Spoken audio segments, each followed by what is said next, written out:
streaming. It's streaming. Streaming. Extreme stream. Streamy. Row, row, row your boat gently as we stream. Focus again. There you go. Life is but a dream. The color looks good. We're in Technicolor. The color's really bright. Well, this chair is really creaky. You're ripping butt already. This chair is really creaky. We're not even That wasn't me. That was the chair. Were you It's warm saving that one just for the... No. That's Okay. just making room for dinner. Oh boy. All right, well. I'm over here. I'm not farting. I'm making room for dinner. Okay, it says it's public, it's live. I don't see anyone in the chat at the moment. Uh-oh. But that's okay. We lost our mojo. Let's start the let's start the festivities. show. And then whatever people Mike's miss, they could watch later. Looks good. You're seeing it's hot on the it says excellent connection. And we're off mute and everything? Yeah. Okay. The mic's there. Excellent connection. Well, well, actually, it wasn't that nice out today, so I don't know if it's people out, but people might still be out doing stuff. Maybe they're getting back home from work. Yeah, still driving home, running errands.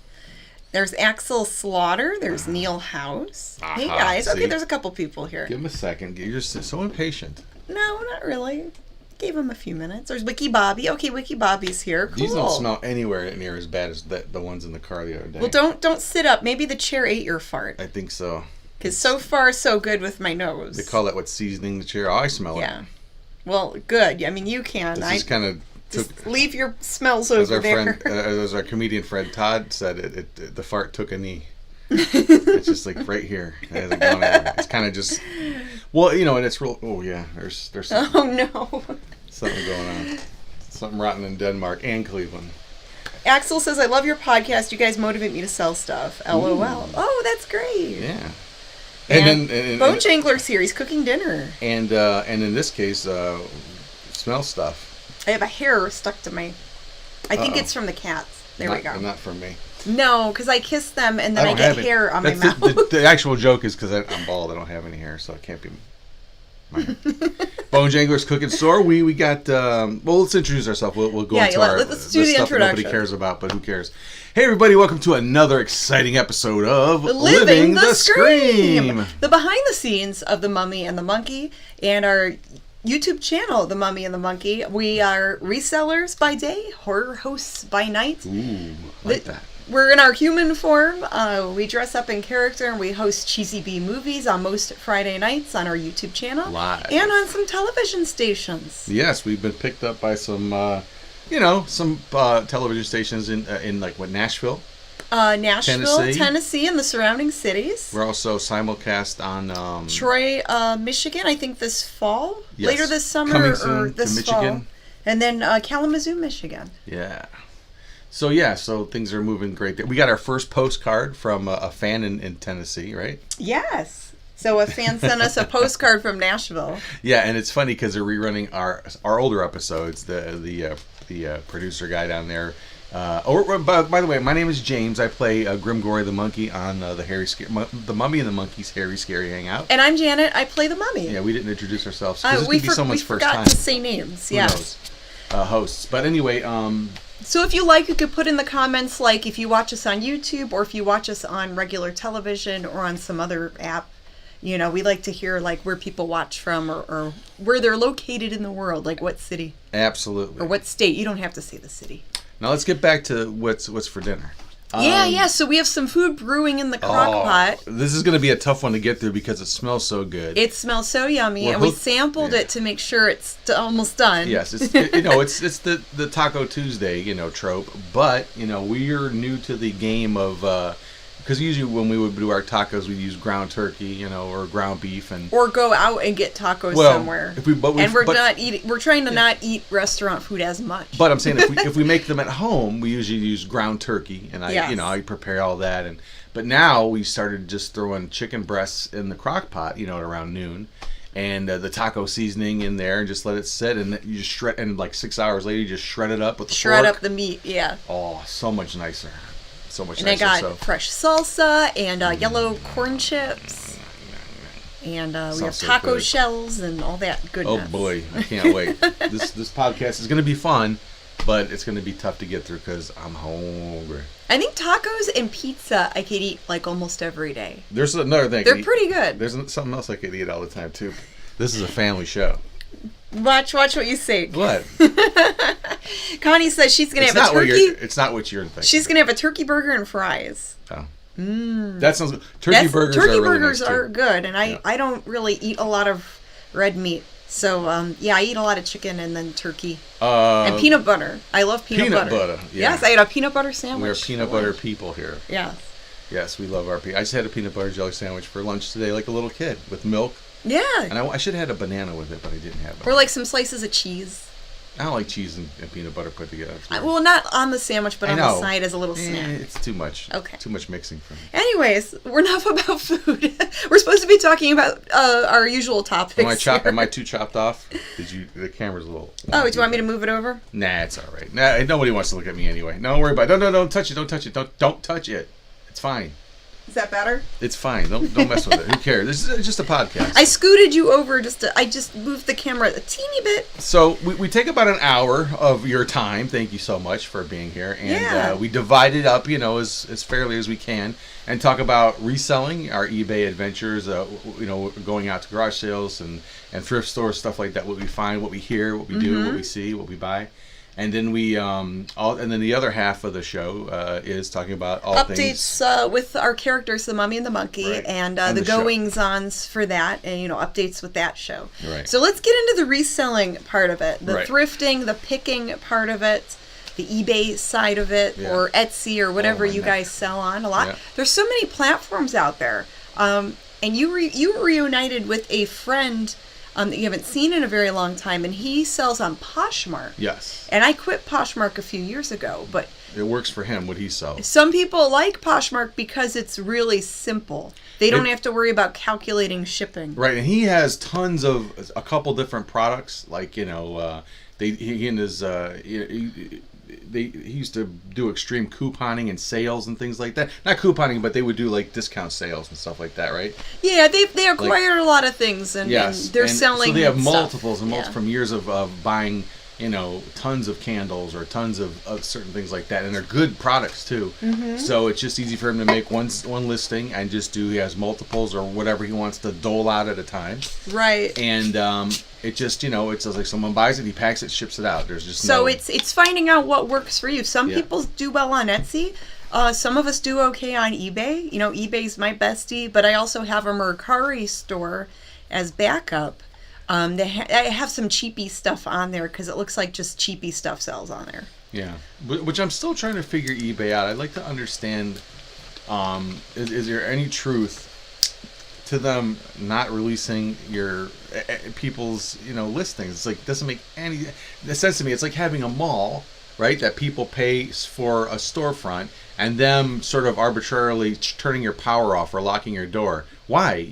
Especially if I'm paying rent there and what's different than a mall, you don't give the mall a cut of your money, but eBay you give a cut of your money. Well, why if you were a shop owner in the mall, you would technically pay rent to the owners of the property. But we do pay rent with eBay. Yes, we do pay our rent with eBay. You're not understanding the analogy. You're taking it literally. I understand what you mean, but I just had to point that out. So I know that, but the idea is that if eBay is basically it is a storefront, right? You're paying rent to rent there.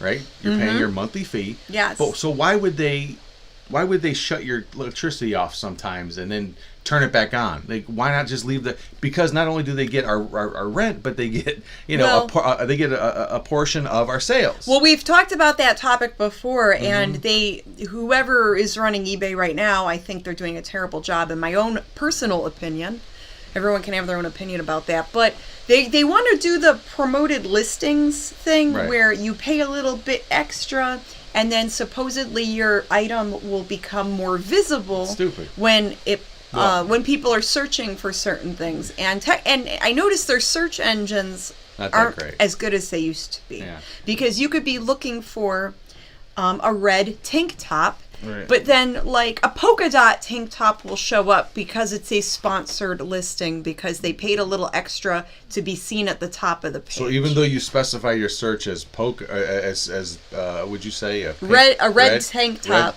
and then a polka dot tank top could show up, like something that doesn't really, or even striped tank top, red stripes, and they'll give you red polka dots too, or maybe even a striped hoodie, like something that doesn't even relate just to because it what has you're. the word hoodie in it in the search. It'll pop it up there. Well, no, I mean, it may not even... I noticed with some things I try to look up on there, like all this other junk will pop up, and it's like, that's not what I'm looking for. Yeah, it just gums up the works. That's it really does. I think it makes the search engine not as reliable or not as accurate.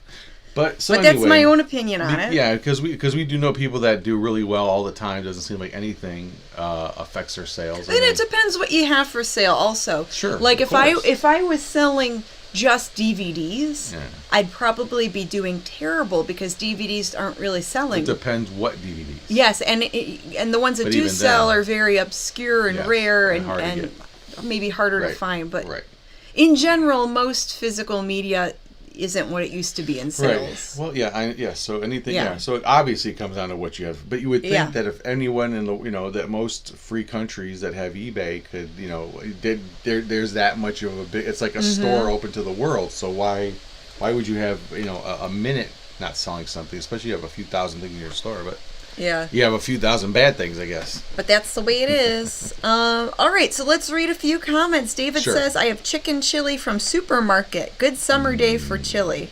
Yeah, it's a chilly, rainy day this summer day. Yeah, it's kind of weird. Jason says he's got chicken tacos, yum, and fish tacos, tilapia salsa, and avocado. That sounds good, too. The C-Tac sells on Discogs, so he must be a record sales person. I need to get on that because I have a bunch of rare stuff. He sells vinyl. Yep, cool. I've got a bunch of vinyl. I've got a bunch of DVDs, and I love using Discogs to figure out how much stuff's worth. Yeah, Discogs is a great resource. It's great. Yeah. But I need to get on there. Yeah, and there are people that do well on there, and you don't even it's very particular just for people who collect vinyl. It's super niche. So you'll have people looking there first for stuff, which is great. Garrus says, yes, I made it. Podcast. All right, welcome to the podcast. And Bone Jangler says he's making pork cutlets, mashed potatoes, gravy, and sweet corn. Wow. Yeah, Mom had pork chops today. Oh yeah, you said she had that. Stuffed potato, yeah. One of them days. I love pork. The shake and bake. She likes the shake and bake pork chops. Oh, that's classic. I love shake and bakes. That reminds me of being a kid. Anyway, so we've got some. Okay. What are we doing? We're doing resell first, right? Reselling. Yes. And we're going to talk about common things we hear at yard sales, estate sales, flea markets, and then we could do a show and tell. It looks like you have things you want to share. Yeah, a few things. Okay. But so. We went to a flea market over the weekend. Twice. We went on both days they were open. Yep. And early morning, got up, dragged you out of bed. Yes, and then the Thursday and Friday before that, I went to some yard sales, some local yard sales. And common things that you hear when you're shopping at a yard sale, a flea market, rummage sale, etc. Sometimes people say things and it's... Now, who are you speaking of? Speaking of the sellers or the buyers? The sellers. Okay. When you pick up something and you're looking at it. Gotcha. And they're like, that's old.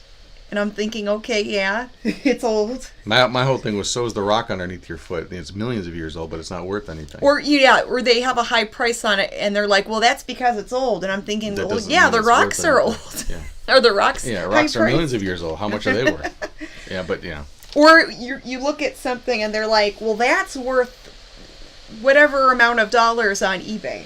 And I'm thinking, well, then why don't you put it on eBay? Yeah, well, and you know why they don't, because if you do say that sometimes, you've been saying that to people, you come back right at it and they go, well, then they explain they don't like that they have to register and do all this kind of stuff and have their bank account online. And yeah, because sometimes I even said, well, if you looked it up, you already did half the work. You could put it on eBay.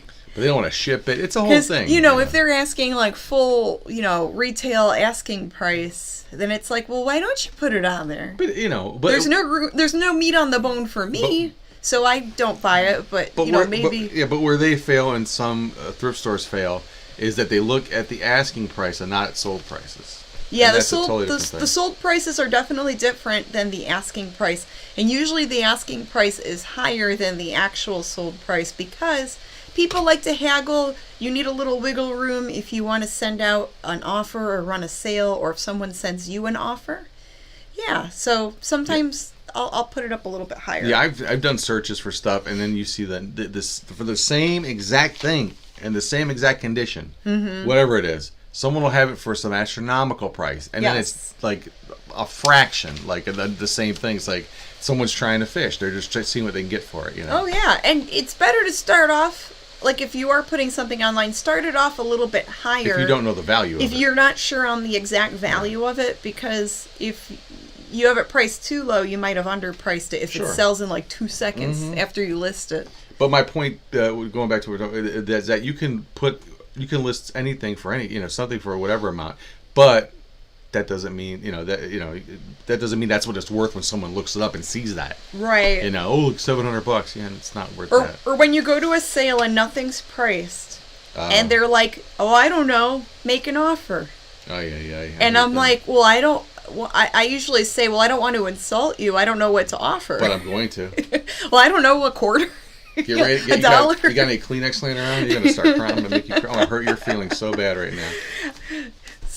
But then they might throw a number like, okay, $10, $5, and it's like, all right. Then I kind of know, you can kind of get a feel. But when it's like a little bit of an not aggressive. It's just a little bit like, really, you're gonna make me guess now what you're looking for. How much is this? Well, I don't know. Make an offer. But you know what? I don't know what to offer you. That could be a good thing, because if they leave that door open, then it's up to then they could be shooting themselves in the foot. Because then it's like, well, you said make an offer. That's my offer. No. Yeah. Probably always better to have stuff priced. Yeah. And then let's see. Also, when you go to a sale and they're like, "Oh, I don't know how much that is. I'm gonna have to call Aunt Peggy." Oh yeah, we've been at yard sales and then you're waiting like 20 minutes because they're on the phone with Aunt Peggy. The single most strangest thing is that being at a yard sale, and just like you said, you ask somebody how much is it, and they go, "Oh, let me call my brother." Like, call your brother. Why isn't he here? And why would you have a bunch of his stuff here? And you don't know how much it's worth. So like you have all this stuff set up, but then you don't know the price. I mean, you have to call somebody to get the price. And it's like there was one place. It gets really awkward. I think it was like we went to that was it might have been after one of the Memorial Day Hartville trips.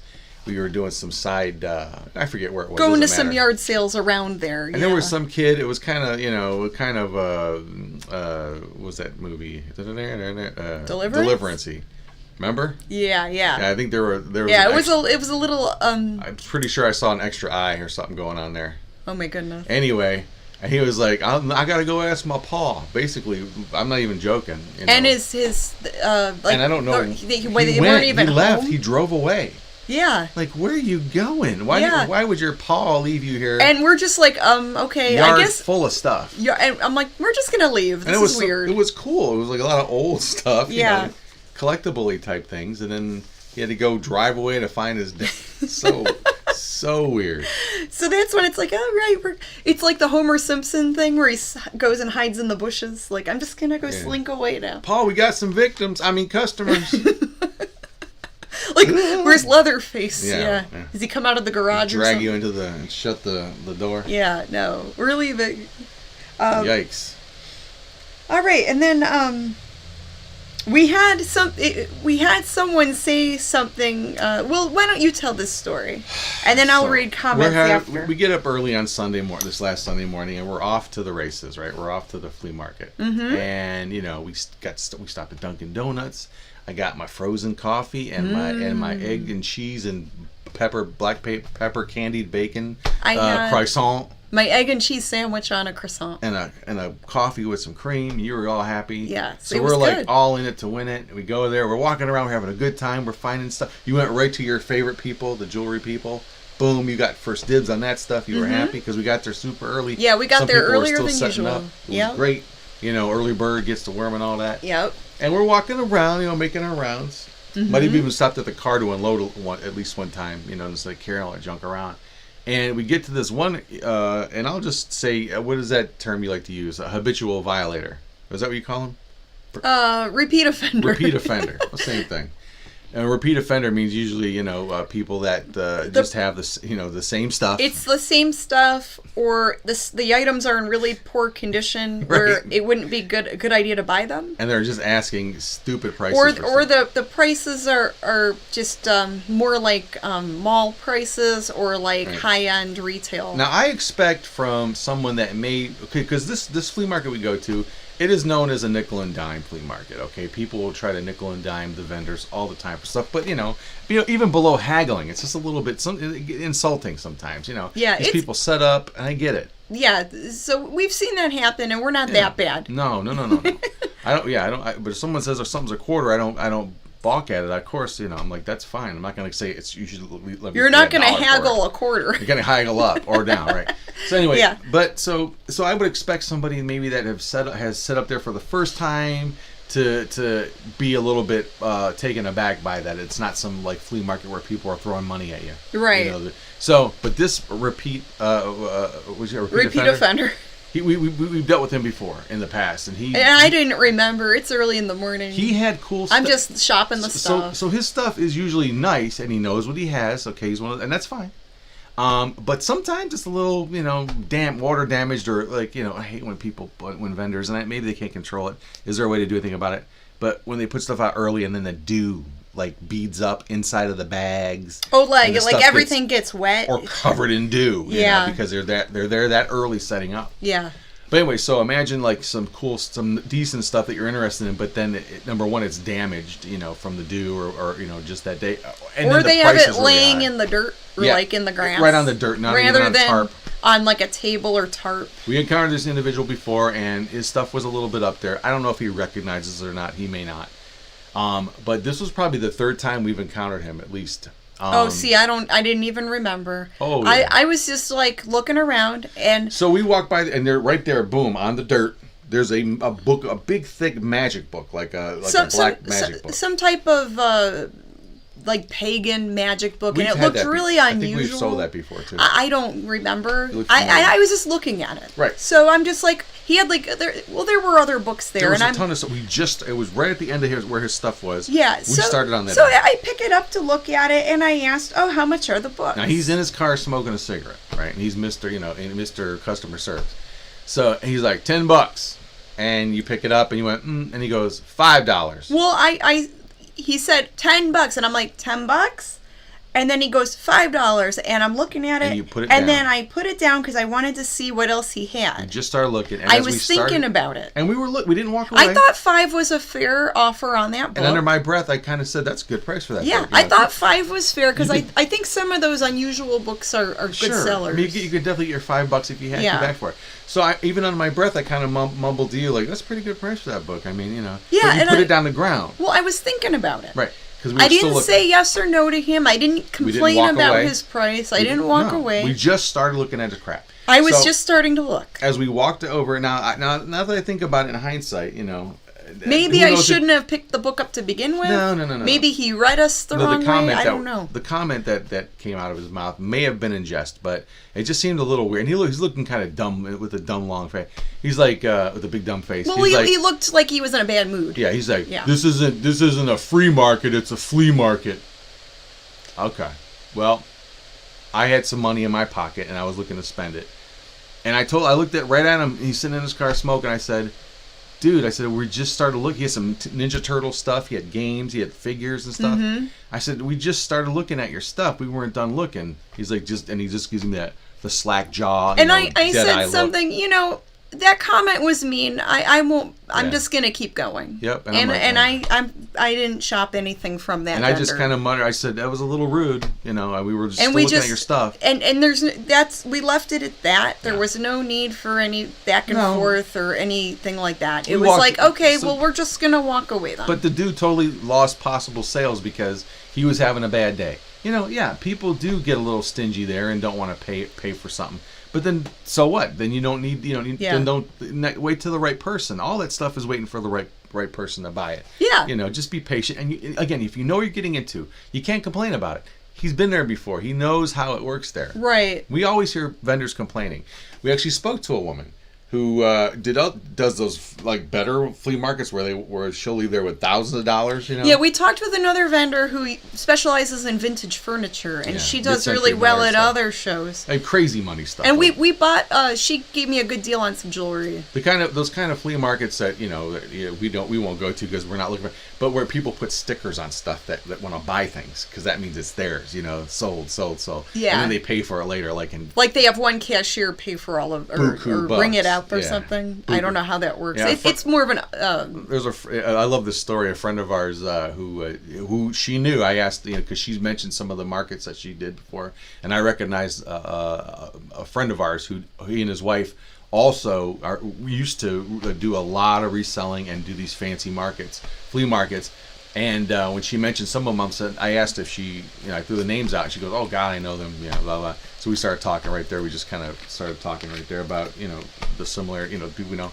And there's the buddy of mine I actually went to high school with the guy, and now he and his wife work, are self-employed. They do all kinds of stuff, entrepreneurs to the max. Mm-hmm. But you remember him I caught up with him a few years ago when they were in the height of selling all that, doing reselling and stuff, and furniture and stuff like that. Fancy, going to the fancier sales, and they knew their stuff. I mean, they would buy good stuff, and then, but it didn't even matter because like almost anything. And he told me too, at these certain flea markets, they tried it.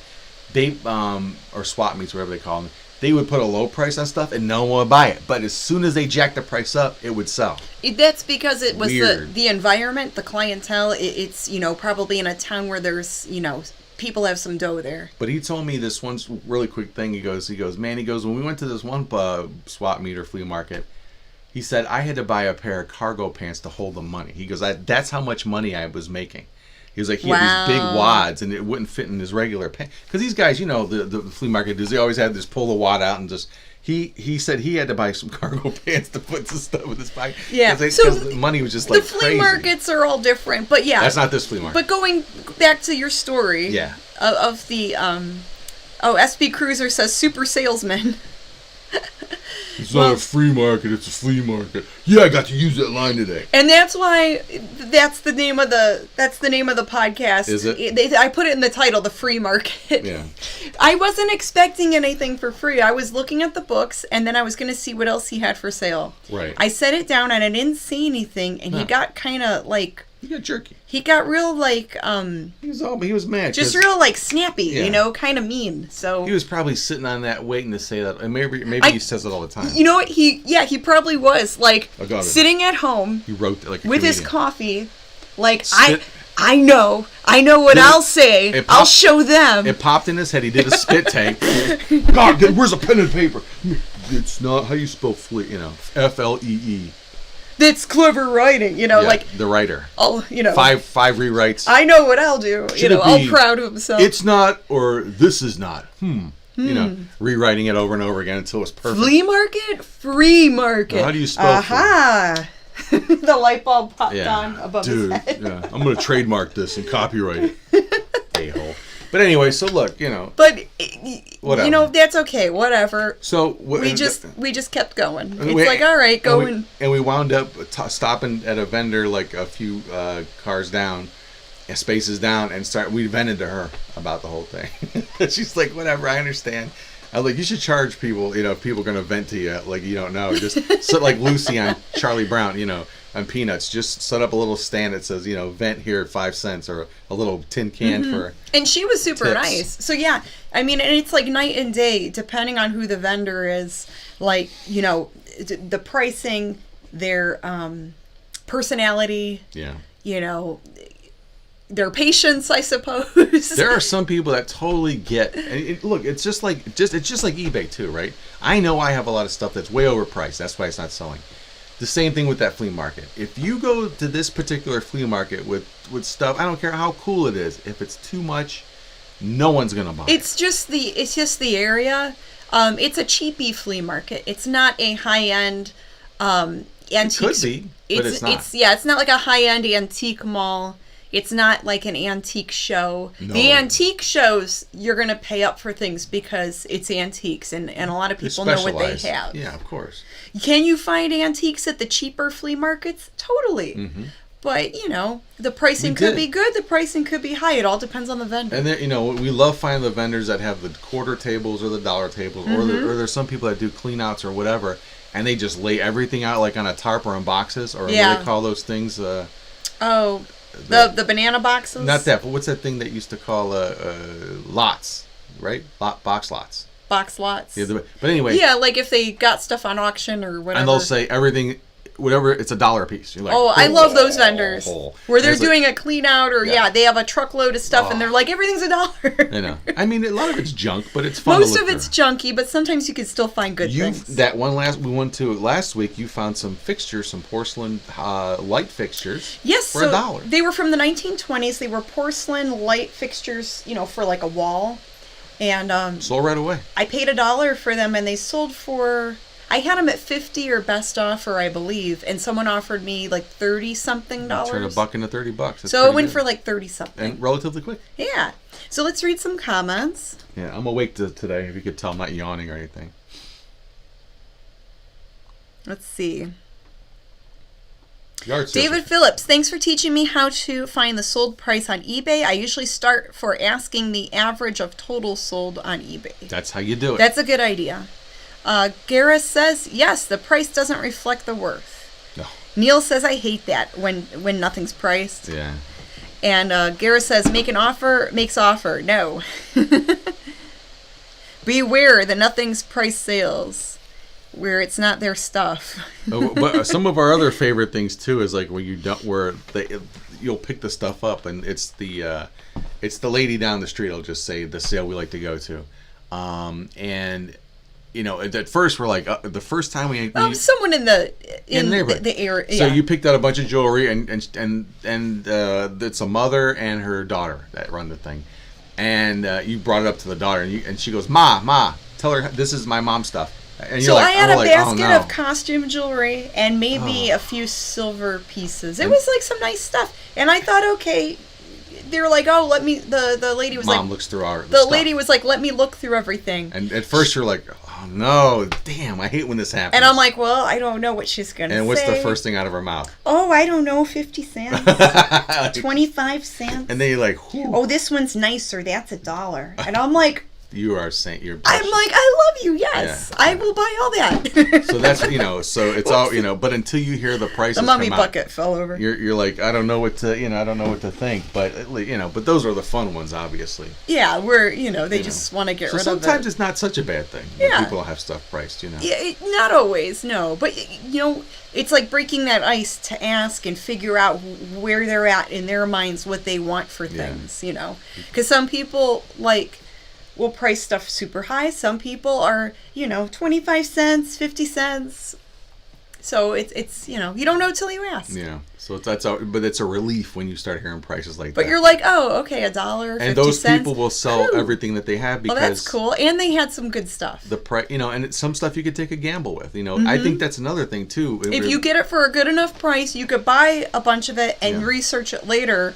And worst case scenario, you got it for cheap. You could always donate it, regift it, whatever. Yeah. No. Like if it ends up not being good enough to put online. And our worst experience ever, our worst by far, worse than the guy with the jokes and the cracks, was the lady who was having a house sale and her mother had passed away a while back, a year before. I think it must have been years before. Maybe years. And this house was jam-packed with stuff. Oh, there was, some cool vintage stuff, but a lot of, old lady stuff. But ultimately didn't want to sell anything. Then why do you have a sale? You want to... That was like a year or two ago. The whole thing was really strange. Yeah. But we go in there. We barely bought anything. Well, and then a pile of things. And then she would go through it and go, oh, that's my mom. All of this was your mom. She really liked it. It sounded like she still had a lot of emotional ties to the things of her family. Yep. So then I'm thinking, why are you even advertising the sale? You probably need more time to figure it out. She told us that she had somebody there that was running the sale, but she got rid of her because she was selling stuff too cheap. And that didn't sound right either. Yeah. That wasn't a red flag. That was a red flag when I heard that. And we were very, understanding, very respectful. We tried to, We were like, oh, sure, if you want to keep that, we understand. We weren't like dicks about anything. Yeah. But then later we were like... We left feeling like, what just happened? Yeah. You know, I spent like $50 or $80. It's like crazy. I felt like we didn't have. We both dropped under 100. Like we close to $100 each. I think that. No, it wasn't that much. You don't think that no, much? It was maybe 40%. I think it was did maybe 80. 40. I don't think it was that much. But again, it was like a year or two ago. But I bought those tables she sold me. I still have those weird card tables with the old advertisements on it. Remember from the 50s? You still or have 40s? that thing? Yeah, there's 2 of them. Oh. They're clean. Well, what are you doing with them? I don't know. I got to get them out of the garage and sell them. They're really neat. Yeah, I need to get rid of them. But yeah, I think one of them has like a funeral home thing. There's like it's like a Monopoly board almost. You can't ship a table though. It's not that big. Maybe you could sell it locally. You can ship it if you wanted to. All right, so let's read some comments, and then we're going to switch gears in a few minutes. Well, here. I got to do my show and tell. Oh, and then you have a show and tell. Yeah. Okay. Well, show the items, Okay. and then I'll read the comments. You have no show and tell, right? I didn't bring anything out. What's one or the other? I don't want to. Draugr says, I hate people that go to sell something from Facebook, and when you get there, they try to lowball the price on you. Oh, like if you're selling something on Facebook. And you're like, you agree on the price. And you agree on the price, but then when they get there, I'd rather pay $20. Then they're jerks 30. about it. Yeah, well, Yeah, that's not cool. Yeah, waste if your you time. already agreed on it, you should stick with it. I've not had a good experience on selling online. The marketplace stuff. Local pickup. No great experience. If the person seems cool and is nice, I don't mind not haggling if it's a decent price, like from you guys. Oh, thank you. Yeah, and with a lot of our items, we do have best offers on our online stores. So if you guys go on there and you see something you're interested in, feel free to make an offer. Make an offer, message us on eBay or and we could probably work out a deal. I was thinking about putting that line standard in all my listings. Please, if I have it make offer on there, remind them because they might not see that. I don't know if they can see that. Well, you can put it in the description. Yeah, add that, and you could also add like check out my other items in my store. Yeah, but please feel free to make an offer on this item. But all right. So yeah, show some things. I found this nifty thing for a whole $1. It was the coolest thing I've ever seen. It's like, can you see it? Yeah. Well, yeah, it's very visible here. Do you know? Yeah, you can. There you go. It's like it's a little shop of horrors. It's like, well, it's not Little Shop of Horrors, but it does have. It's a Venus flytrap made out of felt and stuff like that. They had this for $1, some table with a bunch of cool stuff. That's adorable. And yeah, I think it's sculpey. Yeah, I'm trying to figure out who made. I think an artist must have made this because the heads are sculpted. And I did Google Lens this, and something kind of came up. So anyway. Kind of neat, I don't know what I'm going to do with it, if I leave it on the set or what. But I thought it was for $1. I can't say. Yeah, it's super cute. And we went to this one yard sale. I think it was Saturday, and it was the 2 cutest little girls were helping their mom out, and of course they're selling lemonade. Remember her? And when there's kiddos at the yard sale selling lemonade, we always get lemonade. Little blondie blonde to support their business. About maybe 3 or 4 years old, maybe, right? Yeah, she was cute. So funny. Had her helmet on and her Disney princess skateboard, telling us all about the Disney princesses. Or bike, whatever. Yeah. And she's she's attending the customers and she's serving you lemonade. And then she's like, "Would you like lemonade, sir?" She comes right to me. She's not one of those like little, She's really funny, and she's like, "Would you like some lemonade too?" I'm like, "Yes, I would, thank you." And she goes, "The guy wants some too." And then we gave her $1. Oh, I got more money, and she was like super. And they were just talk. They were cute, but really cute, and we said our goodbyes to them and everything. It was anytime there's a lemonade stand, we always buy you get the lemonade. If they have a dog that's friendly, you pet the dog. Yep. I love petting the dogs. Well, I know I have 800 million DVDs. That doesn't count all my VHS tapes, CDs, tapes, and cassette tapes, and all the other shit that I have. Yeah. So why did you get more DVDs? Because I'm going to sell these. Okay. Will they actually sell? Well, here's because most DVDs don't. But these. I was not really for that. But these were 25 cents a piece. Somebody wanted to get rid of all their crap. Now she did charge $0.25 for each a quarter a disc in the box sets, and you could see how that box set is like a buck. covered in their epithelials, all their it's just dead dusty. Skin, their dead skin flakes. Oh my goodness, that's what You're dust so is. graphic. Well, it's dust. It just needs dusted off. But like these Battlestar, yeah. So let's say there's 5. There's like here's $1. And here's $1.25. So if I put these all together, I've got multiple seasons of Battlestar Galactica. I could probably sell the whole chunk. I mean, I might have paid $5 for all like these the things. whole series? Yeah, whatever I have, and just sell them for like $30. You could, yeah. Free shipping. I still make. I turn $5 into 25 or 30. I could be happy with that. There you go. You know, just off the Battlestar Galactica stuff. Did you get them listed yet? Oh, I grabbed it. No, this is sitting in the. This is on the pyramid-sized pile of stuff I have. My death pile. I picked up History of the World, maybe just to watch because this is a funny movie. Equilibrium, which I know I have a copy, but this is a great. I never saw that one. This is I love. You were this saying movie. It was good. So much fun. Yeah. It's got Christian, oh good for you, Bale. Weird movies. I don't know what this movie is. Choke. Matthew's asking, Grim, do you collect laser discs too? The one thing we do have a few. The one we have is signed by the American Werewolf in London actor because we have American Werewolf in London. Yeah, we only keep like a few around. We don't have a working Laserdisc player right now. But yeah, we have like a few that are signed by people. Yeah, I mean, that's just for display, really. And we do see those. I've sold some like a horror. Those are the ones that probably sell better. Horror Laserdisc. One was. It was about killer poodles or something. Oh yeah, Phyllis Diller was in it. Yeah, so some laser discs, if it's like a scary movie or some really obscure movie, some of those sell for good money. Some people still collect them, but yeah, back in the day, I did have a laser disc player. I had one too. But I think I sold it. Yeah, I mean, after a while. There's only so much. I don't remember what happened to it. Yeah, I might have sold it. Even I have my limits, you know. But maybe if I found the right deal on a Laserdisc player and a bunch of discs, I might get it just for fun. But why? I mean, it's the same movie. Well, it's about the same quality as a VHS. Yeah. I don't really notice. I don't notice a big difference in it. But I know there. Just look at with all these other formats. Sometimes there are versions of a certain movie that are cut different. Like on a Laserdisc, for whatever reason. Living Color Season 1, $0.25 or $1 because it's 4 discs. So Batman stuff, Star Wars trilogy, Indiana Jones. Hey, that's hot, right? That's coming up. Oh yeah, there's a new Indiana Jones coming out. So this was $1, and I'm gonna just put this online for a few bucks, plus shipping or whatever. It's only $3 to ship this stuff. I got Criterion collection of the Royal Tenenbaums. Special edition Raging Bull, which I've not seen yet. You're into Westerns. I picked up Tombstone, which you haven't seen yet. Have you? I think I did see that one. I'll Be Your Huckleberry. I'll watch it again. That's a great movie. The Good, the Bad, and the Ugly. Clint Eastwood. Classic. Yep. And here's the ones that I was really, I don't know if they're worth anything, but we'll find out. World of Warcraft? Yeah, not that one. This one. I don't know about that one. I think it might be too common. I think everyone has that one. The Lamb of God DVDs. Oh, heavy metal. These could be good. I got 2 different ones. And it's got, I think, CDs and DVDs. They're all in there. They look good. So these were $0.25 a piece. So that's nice. Yeah. Anyway, so that was a nice box of stuff. I think I paid $15 for all this stuff. So I'm sure I'll make money on this. Matthew is asking, any follow-up on the 3 guitars you bought, including the one with the holes? No, I need to do my research on those suckers. I'm so far behind on stuff, guys and gals. I did list a bunch of stuff I bought the other day. But I do have those guitars. I did put them in.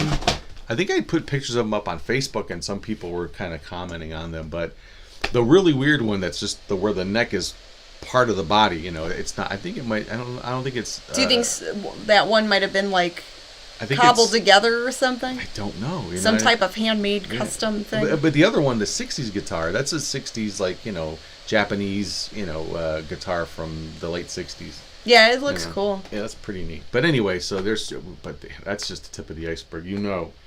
I still want to do that Death Pile Diaries series one day, where I just go and just show all my uglies. Get all your stuff listed, and then do a video of it. I need to just show all the stuff that you list.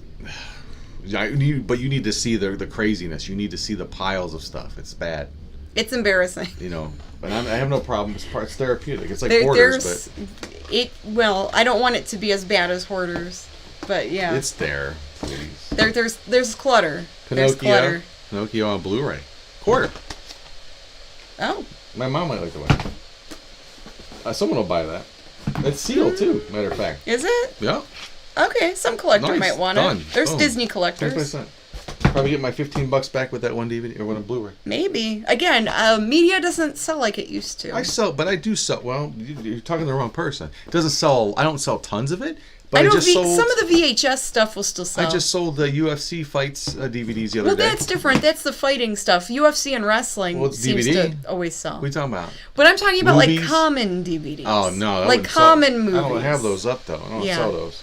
I saw weird movies. Like stuff that's more common isn't gonna. No, I know that. But if it's like some special box set, it might. If it's maybe like a wrestling or fighting thing, it might. That's what I have in my store. I have mostly like things like that, and hard to find stuff. But even that stuff's tough to move. Some of the anime stuff will still sell, but anime sells. Not for as much. There's anime VHS that's really collectible now. Yeah, absolutely. I sold a Starlight Express or something for like $80 a while back. Some kind of Japanese movie, anime from the 80s.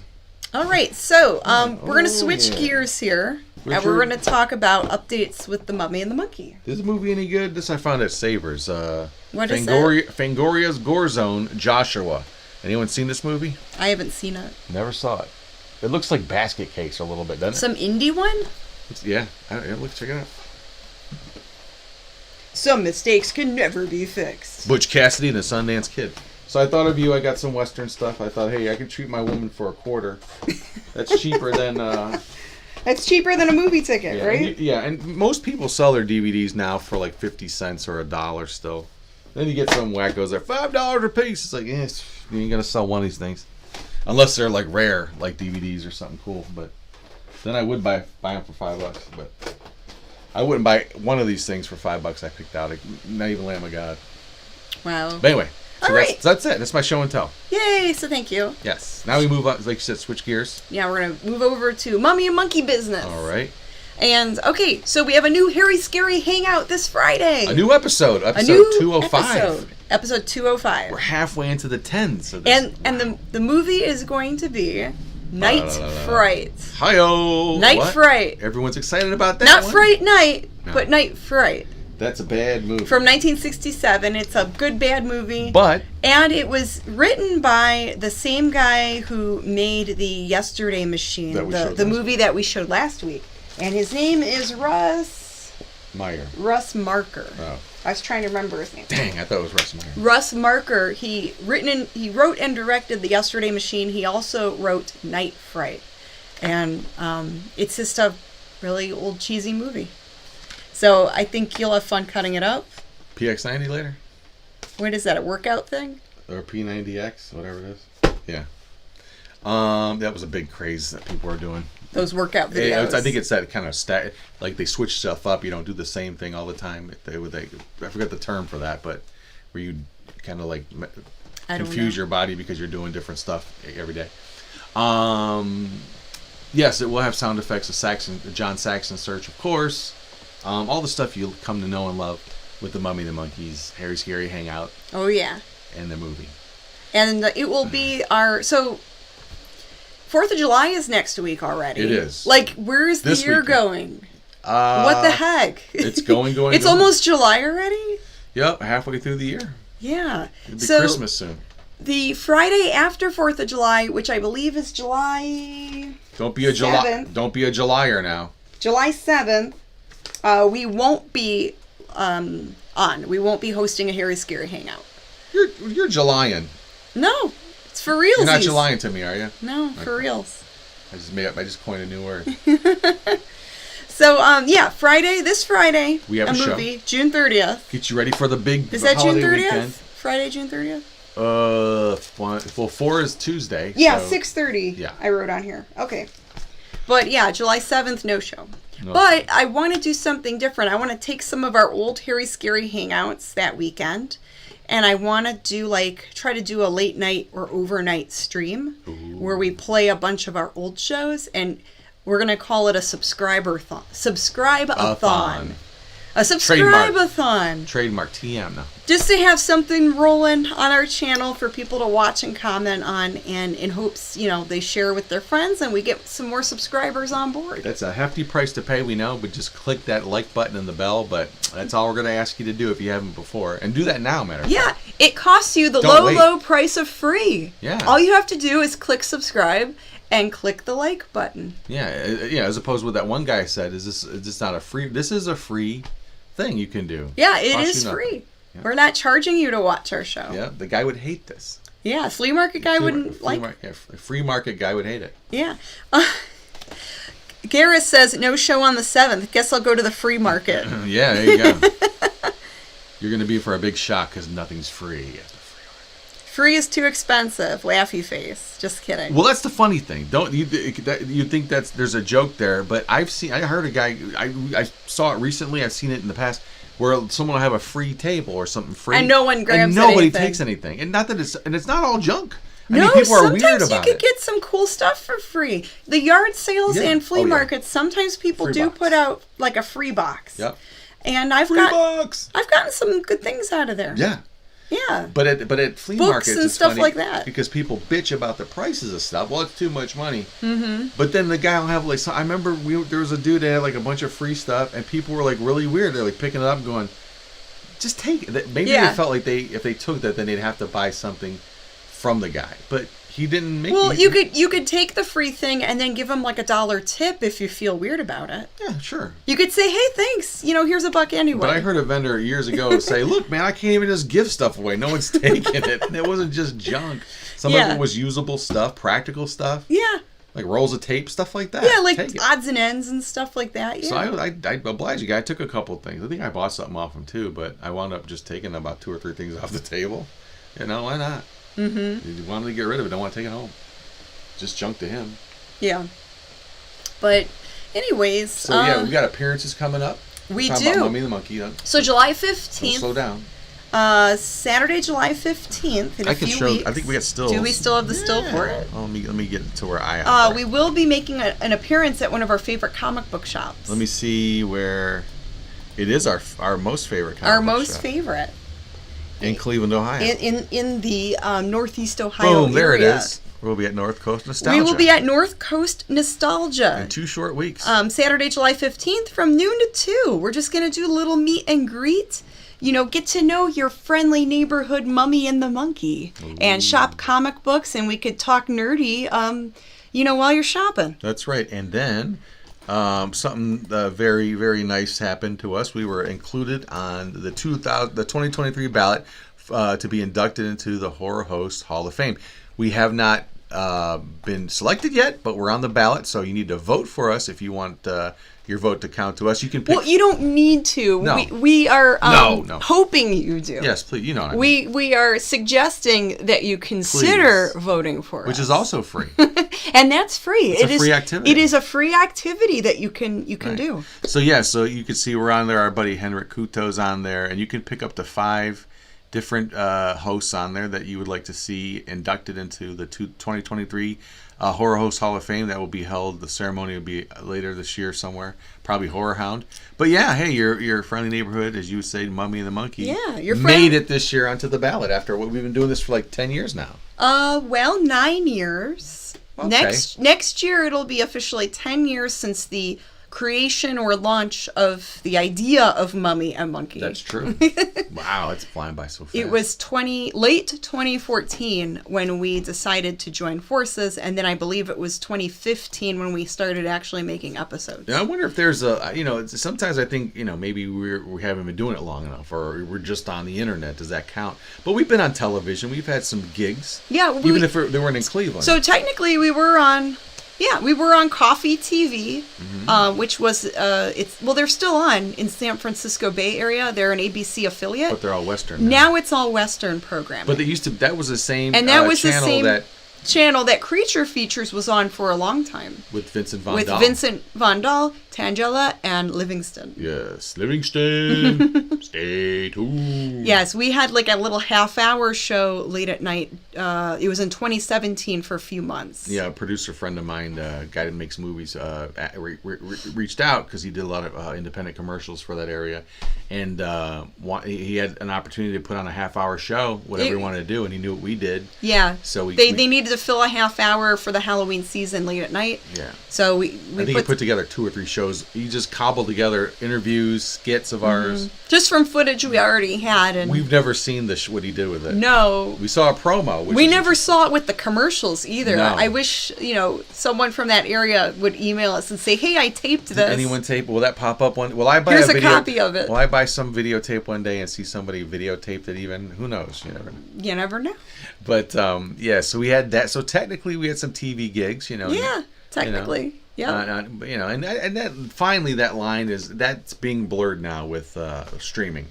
I think that we're getting there now, finally, where people... I think people are figuring it out. More and more people are becoming a little more keen to YouTube and online viewing. To the point where there's commercials in these things.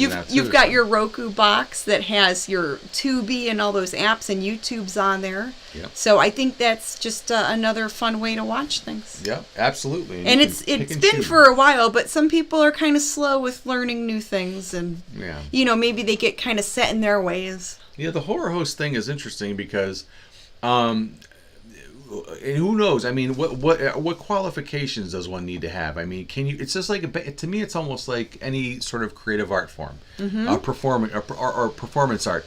You don't have to go to acting school to be an actor. You don't have to go to Juilliard to be a musician. Oh, real quick, Tom Gross is watching. He goes, "I know where you'll be August 5th." Oh, yeah, you do. Yins know. Yeah, so we're going to be in Pittsburgh Saturday, August 5th for Gross Fest. It's a one-day indie film fest. So it's really cool, and it's only $10 to go. So good. It's a one-day show, It's right? a cheap event, and can't wait to see what this is all about. We're super excited about this one. They asked if we wanted to be guests, and we're like, sure. Very nice. Thank you. Yeah, it makes us sound important, doesn't it? Mm-hmm. So yeah, we get to feel important. Yeah, no, we're on the guest list. It's like an extension of the Cinema Wasteland crowd, so it should be a lot of fun. It's like kind of like a little mini Cinema Wasteland in Pittsburgh. And I love independent horror movies and almost any kind of independent venture, because I think again that's where we're from too. So and I was talking about that too. So independent horror hosts, who knows what can happen with it. But to me, it's like I don't know that you have to be have to go. There's no horror host school that I know of, or college. There's Hamburger U and Clown College, but there's no horror host. Maybe we should start our own college. I think the Clown College is about the same. Now, can we do an online course how to be a horror? And we should do that. And it's funny, going back to the reseller part of it, there are YouTube resellers where they built up such a big following, they could charge money for classes. Nothing wrong with that. And they do classes on how to do eBay, how to do shipping. For like a fee, you can join their like online class. See, I would feel dumb to do that. No, I wouldn't actually do that. But like someone like Gore Duvall could do that if he wanted to. Yeah, someone that's more seasoned. Legit. And or Son of Gold. Could legit do you could probably make a couple bucks. Probably do like a little class here and there. Have you seen all the people that are still auditioning for I don't know why you don't want to watch the Spawn of Svengoolie auditions. There's so many of them every week they have a new batch. It kind of drives me nuts that it's been going on for over 6 months. I think it's sort of a bit now. That's my own personal opinion, because I'm like, well, who did they pick and what's going on with that? I wouldn't be shocked if they never did anything with it other than keep it as a bit, because it's free. I mean, they get people just sending this stuff in and they use it.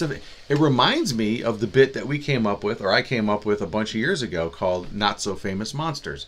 Well, it was an idea that I had. We used in our original Mummy and the Monkey show. Mm-hmm. I did it. The idea was that in the late 1950s, other horror hosts in Cleveland auditioned to be Cleveland's first horror host before Ghoulardi.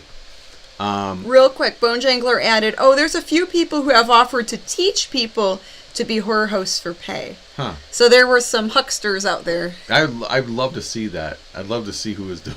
We should do like a mock, make a skit. Yeah, that'd be a Turn good that skit. into a skit.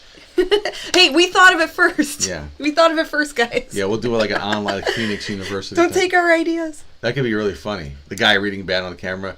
I wanted to be a horror, or the guy teaching is just terrible. Like reading off of the cue cards and you see their eyes moving. Yeah. Like, hello and welcome to my When I started this online course, I wanted to teach people how to be a horror host.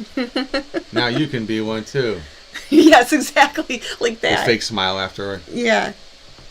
But yeah, that could be a funny commercial, a funny skit. Grandpappy goes, there's an old coot college I graduated. Oh, yeah. Magnum dumb lousy. Ah, funny.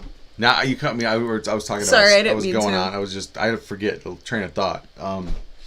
But yeah. Someone legit could probably do it, and I would say respect for that. That could be kind of fun. Yeah, it would have to be someone that would pointers. Yeah, to maybe give pointers. Or... Well, Count Gore Duvall did something about the insides and outs of horror hosting. Yeah, right? he's been traveling around to different shows, hosting a nice discussion panel, talking about his experience. Yeah. Let's see. Bone Jangler also says, as cable keeps getting so ridiculously expensive, streaming is only going to get bigger. Yeah, it's so, I don't even know. I'm shocked to not why people just don't abandon cable. You don't need it anymore. Guras says, you guys are awesome. I hope you blow up huge. It's well deserved and long overdue. Oh, thank you. We'll see. I mean, we're having fun doing it still.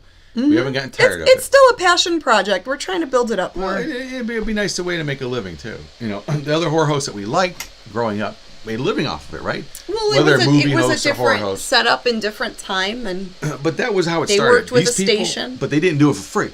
They did it. That was part of their gig. Whether they were the weatherman, and then they moonlight. They did their traditionally the tradition. The regular traditional way of getting into television is you go to some sort of broadcasting school. Oh, boy. You would learn the skills. You would get hired in.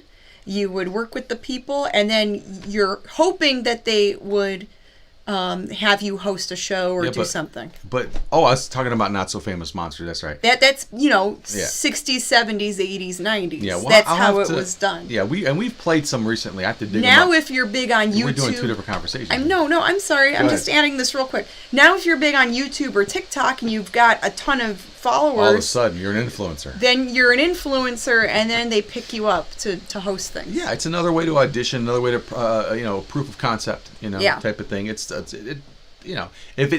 it can generate money, they'll want it. They don't care how it comes, to them, whether you went to Juilliard or you learned in a back alley how to play guitar.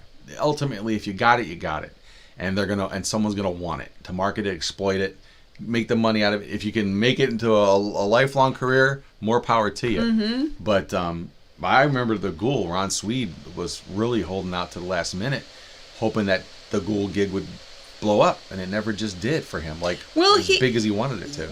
No, he still had a huge following. He did. I know this, yeah. I think I think heard a lot him of, say it. I was there at an appearance of his. I was gonna add that, but go ahead. You where he was back against the wall, one leg up, one leg, doing the guy thing on the wall like this. He goes looking at the ground, going, man. He goes, so I still think this could take off. I really, he was having that kind of a thing, a little bit of a lament, Mm-hmm. not lament, but more of hoping that because opposite thing altogether, but just a little bit hopeful that even still wanting to do more, even that late in his career that this was maybe 7 years ago. It was 2016 before he passed away. Obviously, it was maybe 2 or 3 years before he passed away. Yeah, 2014. I think I went to that event, or 15. But we both went to that event. No, not to the museum. I went with Johnny with that one. That's that one I didn't go to. You didn't. That's the one you didn't. That was I got the two events mixed up. No, it was 20. No, there was a record store event I went with you. 2013. He did an art gallery, and I did a piece of artwork for it. And everything. So that was 10 years ago. Yeah, as I said, already. Wow. Okay. Yeah, about 10 years ago. But he was hope. But but again, like anything else, you do something because of course you want. I mean. Look, when we started doing this stuff, some friends of mine asked, are you getting paid to do this? You're not going to just do this. People still ask us that. Yeah. So what is your, when we have what's goals. What's the end game? Yeah. Why would you put so much money and effort? Well, again, for us, it's a creative outlet. I get to do everything I love. I get to draw. I get to write. I get to learn and do video stuff. Come up with a character. We get to play dress up. Yeah, I get to perform. I get to be, this character that's out there, and it pretty much is pretty much me. But I think Grim takes things a little bit further. Yeah, Grim's a little stinkier. A little stinkier. I'm not a stinky, but I like to let loose with him a little bit and just have some fun. Just checking out some comments, and I think we're gonna wrap this up soon. Yeah, the dinner's. I'm hungry. Those tacos are calling us. That and Star Trek. Wiki Bobby, I got 3 horror hosts on the weekend. Janet and Grim on Friday when they're on. Saturday night, Swanguli, and Sunday night, the best of Big Chuck and Little John show. What about Bone Jangler, man? You got to slip that one in, Bobby. Go over to themonsterchannel.com. And he's on Saturdays too. And the reruns tonight. Well, he could watch the reruns on Tuesdays. Yeah, tonight's the rerun. If he the doesn't replay, I should want say. to miss Sven, you could watch it Tuesday also. Yeah, Svengoolie you have to watch there or tape it and watch it later. We do that. We tape it and watch it whenever we want to. But that way we can watch other stuff like Bone Jangler and stuff like that as it. Actually, I like the Saturday night vibe with that. James Muscarella says we need to see Grim playing his guitar again soon. All right. He did it in all caps. Not that good. Everything he does in all caps is in all caps. That's true. Are you guys hitting the spring cinema wasteland? Spring? Of course. Well, we did that one already. Yeah, we already did the spring wasteland. The fall one. We're going to be at the fall one. Of course. That's our show. We love Wasteland. Yeah. We love the land of waste. Yeah, we will be at the next wasteland. You bet. Bone Jangler says yes. Let's see some guitar playing. Yeah, well, he's the real guitar player. I just dabble. Bones is the real deal.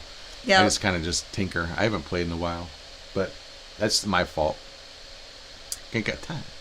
Yeah. But yeah, maybe I'll plug in one of the moldies and see what I can plunk out on that. Well, those ones I bought at the flea market. Just do a few little tunes. I think that'd be fun. Yeah, tunes. Just I don't know. I can't play an instrument. I just like to jam sometimes. I don't really play other people's music. Just jam and I'll record you and throw on the monkey mask. All right. I think that'd be fun. All right. I'm sure YouTube would love to see that. I could do that. I can do some venture-y, surfy type stuff. Put on that reverb and go.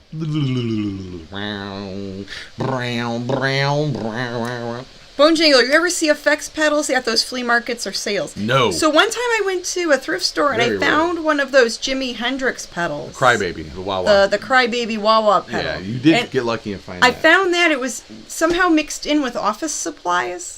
So it was like hidden underneath some computer keyboards. Yeah, those. So I'm like, oh, what's this? Oh, it has Jimi Hendrix on it. This looks important. Yeah, at the flea market. I did sell it online. Yeah, at the flea market.